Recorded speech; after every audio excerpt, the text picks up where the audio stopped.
All right, so tell me why I should be running at 180 steps a minute. So everyone always asks why the 180 steps per minute. And it comes down to, there's been some great research from Dr. Brian Heiderscheit out of University of Wisconsin about what happens at 180. So people always ask like what 180 sounds like. So I'll put a metronome on for you. It sounds faster than it is. So that's 180. So think about if you're running backwards or doing karaoke, this isn't really that fast. And what Dr. Heiderscheit found in some of his research was that allows the springiness that we have in our system to happen. So if we take these really slow, everybody's always at like 165.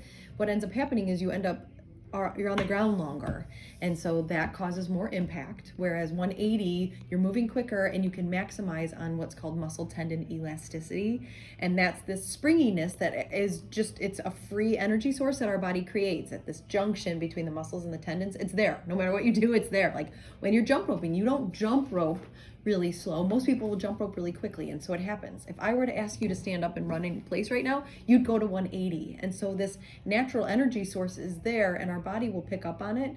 But when we start running, people will slow it down a little bit, and they'll end up like hitting the ground really heavy. So the confusion comes in is 180 necessarily compare with miles per minute? So some people are like, well, I want to run at 7 miles an hour on the treadmill. And if you keep up your cadence, then you can run really slow with 180, or you can run really fast with 180. At some point, cadence will match up with speed, but for the average runner, you can be on the treadmill running at 180 steps per minute, but you can either go slow or fast. So steps per minute do not necessarily coordinate with miles per hour. So we always tell everybody, don't even worry about that. Don't worry about how fast you're running right now as you're trying to increase your steps per minute.